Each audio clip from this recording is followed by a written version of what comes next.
Hey everybody, this is Blue, and I got my little milestone done today.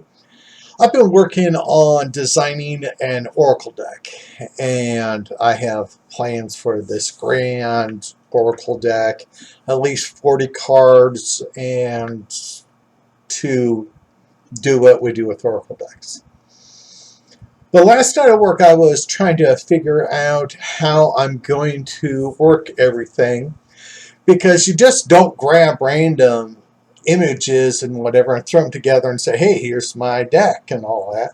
There's a process in figuring out how are you going to use the deck and what purpose, and do you do a spread, what type of spread, and all that. And so I was spending a lot of time at work last night just trying to figure out, how in the heck am I going to do this? And so I was trying to come up with all these different concepts in my head, try to work them all out. And the Magic 8 Ball came into my head. So I started thinking about the Magic 8 Ball, I did a little research on it, and I went from there. Now, the Magic 8 Ball, for those of you who do not know, was a toy from many, many, many, many years ago.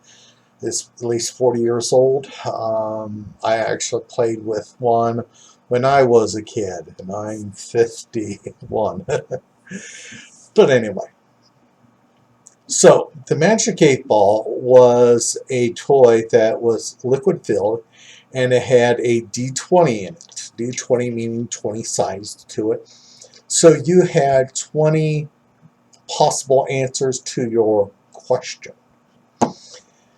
And, people would ask the same question 20 different times and get like 7 different answers. So I was thinking about that, and I was just going, I can make an Oracle deck based off of, or heavily influenced by, the Magic 8 Ball. And so I went through and I saw all the possible answers. They had 20 different responses. Some of them were just different ways to say the same darn thing, so that didn't work with me. And so I started to write different possible answers that would work but weren't repetitive. And I came up with the 8 because I was like, okay, well, if I'm going to say this is the Magic 8 Ball Tarot, I should have 8 responses, thus 8 cards. But then again, I thought, well, if I'm going to be putting this on YouTube, I don't want to be accused of copyright infringement and all that. So I added one more response to it, and it's the Magic 9 Ball Oracle deck. This, of course, is not copyrighted because I just thought about this last night. It's created. Oops. There we go. But it's not copyrighted, and it's so easy. I think anybody and everybody should create theirs for themselves. So, of course, this has the basics. So,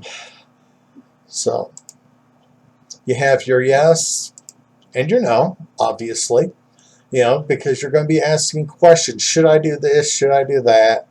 And so there's the basics. But life is never yes, no. There are in-between responses.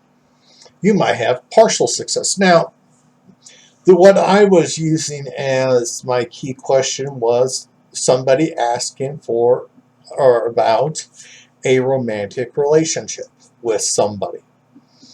Now, it can happen or cannot happen. You can have partial success, meaning that the person that you are interested in is wanting to be a friend. Not a lover, but a friend. Partial success.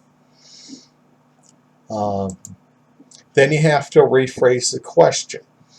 The idea on this is, it's a little bit of witchcraft involved here. Sometimes our intent is muddled. It's not well defined.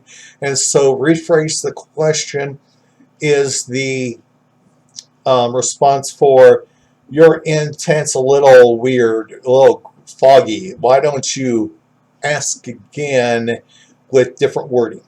Okay? And I thought that was a good response. Ask later. Maybe it's too early to be inquiring about something. Too many variables, And so ask later made sense. Ask again. Maybe your intent, your head's not in it, and so you need to ask again with a little bit more focus to yourself. And to me, that made sense. And so I made that card.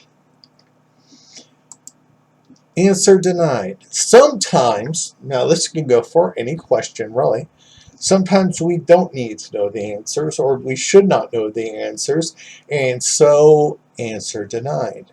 And to me, this made perfect sense. Okay, move on. Now, the reason that this one was put on is because, maybe we're dwelling on a subject too much. We constantly want to know, is love coming around the door? Is this person my soulmate? And all that crap. So maybe you have been dwelling on it and ignoring other parts of your life. And so I thought it was important there to be a card that tells you to move on. All right. Now, the final card is the Twisted Outcome. Why this card? Because unfortunately life is never easy, and come on, yeah. And so twisted outcome could mean, like we're talking about this relationship. You might be in love with somebody and not know that she is in love with somebody else. She could be in love with your best friend and all that, and thus this is the warning that there are things you don't know, and the response, how this is going to end up, is going to hurt you, possibly really bad, and so it is a twisted outcome. And so I thought that was kind of interesting. And I have not. I'm designing my backs yet. These are in their protective sleeves right now. I was thinking about that as a background. I thought that was kind of neat. Again, it can't be at the Magic 8 Ball because that's copyrighted and trademarked and all that stuff, and I don't want to be sued. So this is my first Oracle deck. I would love to find out what you think about it. I think this is very practical. This would be a single pull deck, meaning you ask your question, then you pull one of these cards out, and that will tell you some help. You could get the rephrased question, you can get any of those cards as a response to any yes, no, or vague question. So for all of you out there that have Oracle decks and all that, I would love to hear your opinion on this creation of mine. So everybody, please take care. Be at peace.